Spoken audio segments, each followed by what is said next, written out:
Oh yeah. So what is last that night. Canon acting as right now, Becky? Barrier. It's like physical Oh. barrier. Hey. Who failed? Who missed that question? Yeah, yeah. It looks like it's empty. She's got a good silly little picture right there. You know? The Union just took the fort.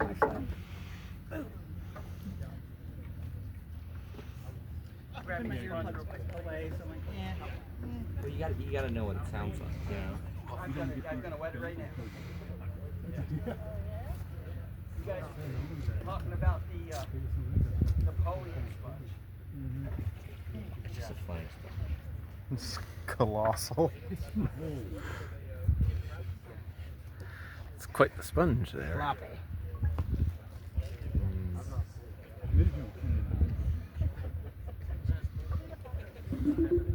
Whoa. Yeah. Bluetooth cannon. Yeah.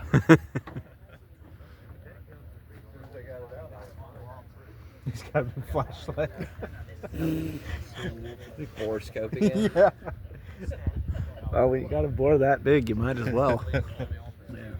Yeah, I'm gonna kneel it anyway. Yeah, go.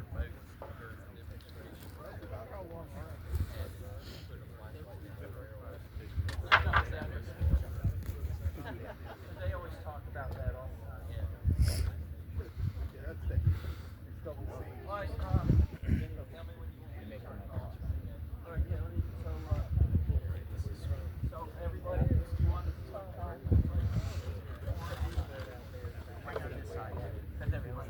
You want to see what a charge looks like for an 8-inch Columbiad?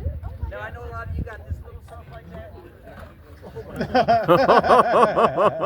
That's 5 pounds. That's a half charge. Half charge. Whoo! All right, so next two. So when you because Nelson's he's gonna have to so this is the flat end goes first. When you put it in, it goes first, and then you both go. Because we don't want it to roll. You ever seen them fire one of these? It feels like it's rolling. I saw them fire 4 years ago when I took the class. Oh, okay. I don't know if they must have fired that one. I know they fired all the other ones. I think they did fire. So the cool thing is to come up here for one, and go down into one of the bomb proofs. Mm-hmm. In other words, feel the concussion. You feel the Pull the fort. hat off your head. Yeah. Feel the fort tremble. I saw a video from like Memorial Day of them firing all 5, but this was going to be my first time seeing anything like this in person. Oh yeah, it's terrifying. Yeah, it's all the people going through the channel right now are about to crap themselves. I got one more thing to check. You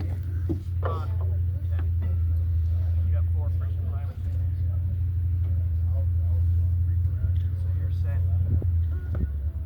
The lanyard's a little bit bigger than your you shoot.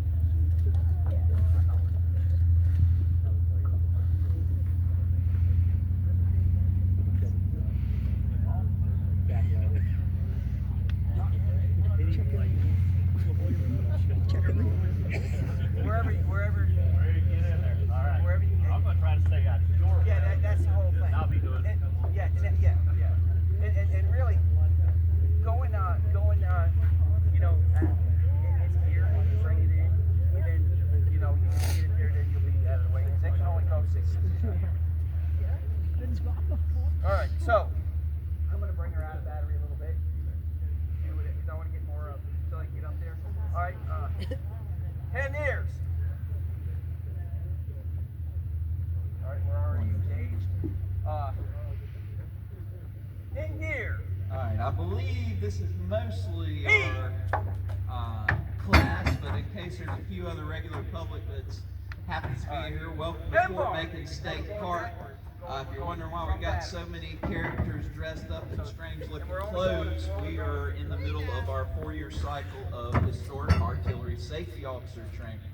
So if you've ever come to Fort Macon or any other North Carolina state historic sites and seen a cannon be demonstrated, somebody on site during that demonstration had to go through this training that we are doing training yesterday, today, and tomorrow to be certified as a safety officer to be allowed to do that for the public. So it's a 3-day training that lasts 4 years, and we've hosted it here at Fort Macon for at least the last 4 cycles of that. So if you just happen to be here, congratulations, and we're happy to have you.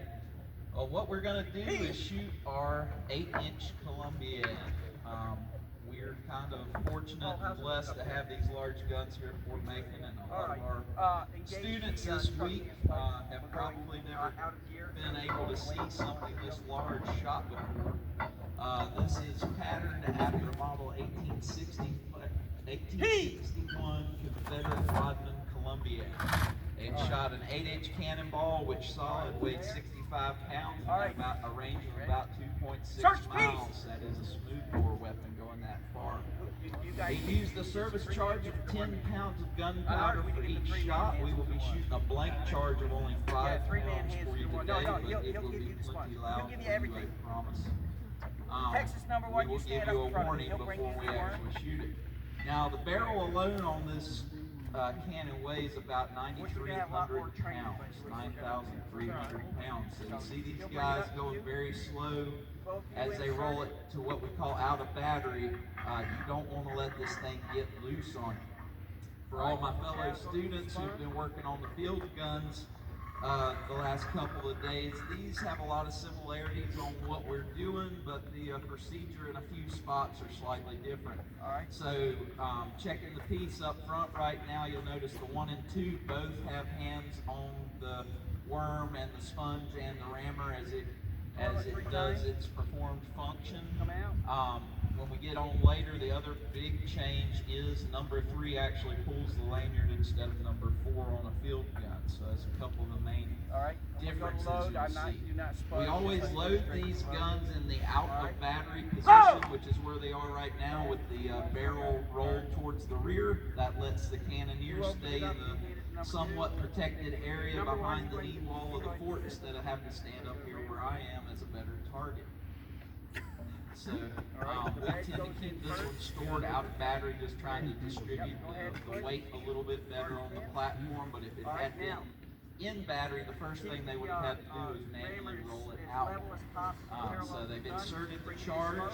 As most of y'all are probably aware, for the larger Seacoast guns like this, you would not have a fixed round of ammunition. You would put your gunpowder charge in first, ram it in whatever type of round you were going to shoot out. That would go next. Let me turn the speaker around. Alright. Those of you on the beach coming up the trail, wave if you can hear me. Alright, we're going to go in battery. So we're going to have to go in here.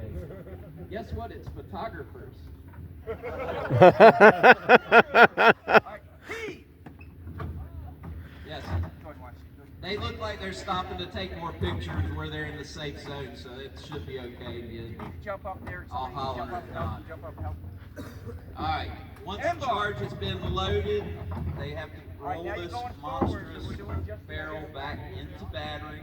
The way this particular carriage is made, it has 4 small wheels that are on an eccentric axle. That means you can rotate the axle one way and it lifts the carriage onto the wheels where they actually roll and do their job. You roll the axle the other way, it sets the whole carriage down, top carriage down on the bottom carriage or the chassis, so you've got friction dragging so the recoil doesn't throw it clean off the back end of the carriage. So the first thing I have to do is put what they call put it in gear to put the wheels up where they're actually rolling. The wheels have holes drilled in it so that the one end of that metal hand spike they're holding can be inserted into the wheels to be used as levers, and working as a team, they will slowly roll this thing up into battery.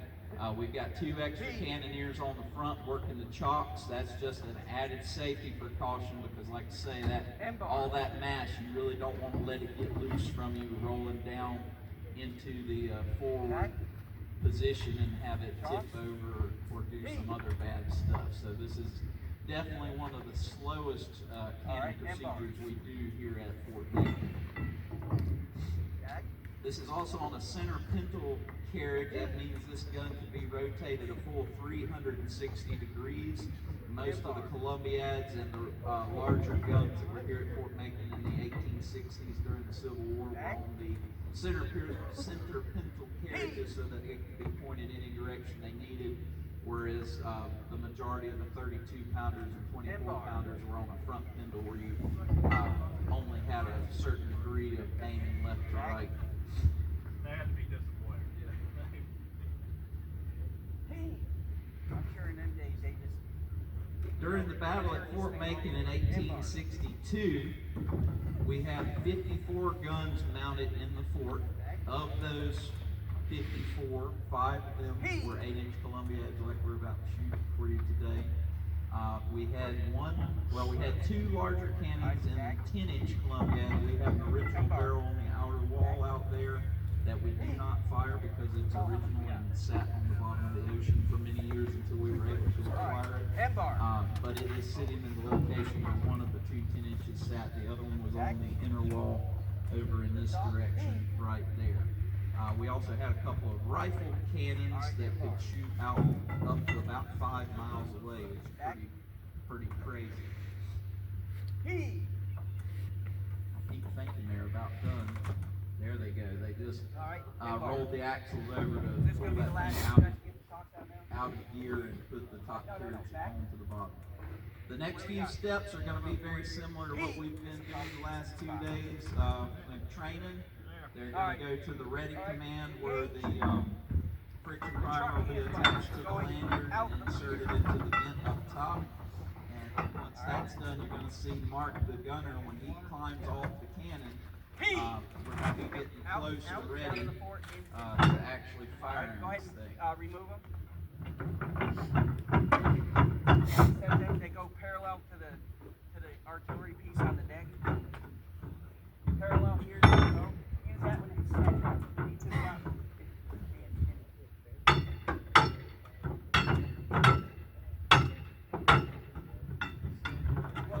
Yeah, no, it's just the way it's going parallel to the deck.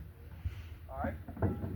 So we got that deck, and we're going to simulate point. Then go down. Okay, they're going to do point. Like I said, it's a center pintle. You've got like railroad tracks going in a full circle. Two of the cannoneers come to the rear with the hand spike that they can place under the wheels to use for levers to go left and right. There's quite the elevating mechanism on this gun is quite interesting compared to a traditional straight elevating screw. It's got like ratchets cast into the rear of the cannon. And later on, they found out these barrels were so well balanced they didn't even need that elevating mechanism. You can pretty much put it where you want and it'll stay there just because it's balanced so well on the trunnions. What? Ready to go? Go ahead. All right. Your protection. All right, go ahead. Ready. Now, I would be amiss if I forgot this since we just got done with our written test, but when we fire this, it will be loud. There are 5 pounds of gunpowder in here, and for any of you who've ever been to a Fort Macon program that I've done, I will give my normal spiel and say it will be very loud. Well, not lately, but I used to commonly have people come up to me after a cannon demonstration when I warned them that it would be loud, but they still wanted to complain and say, I know you told us it was going to be loud, but you didn't tell us it was going to be that loud.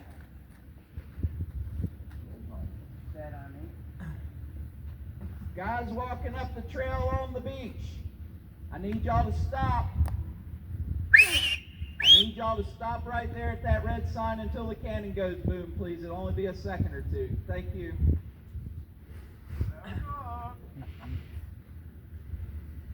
So we do highly encourage you to plug your ears, turn off hearing aids, watch small children, whatever preparations you need to do for a loud boom. I would open your mouth. You will feel this on your chest when it goes off. When we have a parking lot full of cars and the atmosphere is right, it is very common to set off car alarms here at Fort Macon when we shoot the cannons.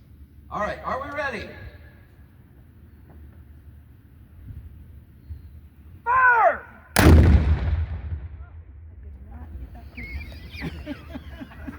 All right. And that's how you have fun with about $130 worth of powder in 10 seconds.